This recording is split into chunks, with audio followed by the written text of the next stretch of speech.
No one announced the decision. It happened quietly, the way most real endings do. One by one, people stopped posting. Threads went unanswered. Accounts went dark without explanations or goodbyes. There was no countdown, no rallying speech, no moment where everyone agreed this was the right thing to do. We simply ran out of alternatives.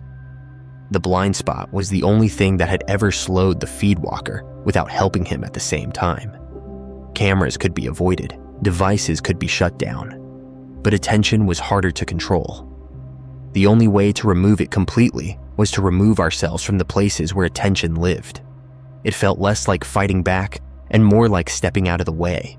The question wasn't whether it would work. It was whether we would still recognize ourselves afterward. The deletions began slowly, then all at once. Photos vanished first. Years of moments erased in seconds. Vacations, birthdays. Ordinary days preserved only because a camera happened to be present. Videos followed, messages. Accounts that had once felt permanent disappeared with a single confirmation click. Some people hesitated, some cried. Some backed out at the last moment, others didn't. Jonah documented nothing. Lena left no trace. Even the thread itself began to fracture as links broke and archives emptied. The strangest part was the silence that followed.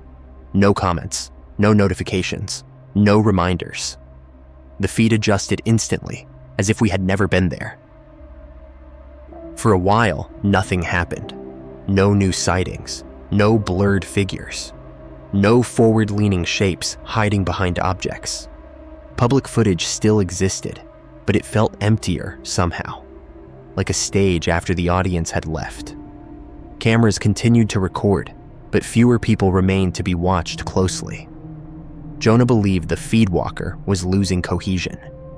Without fresh observation, without repeated attention, his form destabilized. He still appeared occasionally, but farther away, less consistent, less solid. The blur around his face loosened. For the first time since this began, distance returned. Then came the last image. No one knew who captured it. It surfaced briefly, shared without context, then vanished just as quickly. A single frame pulled from a source no one could trace. The resolution was poor, the lighting uneven. The FeedWalker stood alone. No victims nearby, no unfinished shapes behind him, no structure built from others, just him. Leaning forward as always, but uncertain now, like something waiting for instructions that never came. When the image disappeared, it took something with it. The sense of being watched faded.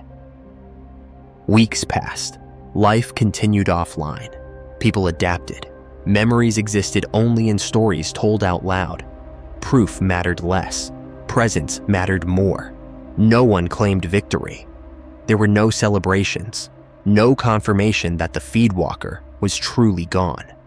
Only the absence of new sightings. The quiet return of ordinary fear instead of constant vigilance. Lena said that was the best ending we could hope for. Not certainty, distance. Months later, I borrowed a phone. I wasn't planning to scroll. I just needed directions. The screen lit up automatically, showing a feed I no longer belonged to. As I waited, a post refreshed on its own. A photo. Ordinary. Unremarkable. For a moment, my thumb hovered, ready to move on without looking. Then I felt it. That familiar pause. I closed the app and handed the phone back without checking the image. Somewhere, a frame went unseen. And that, I realized, might be the only way this ever truly ends.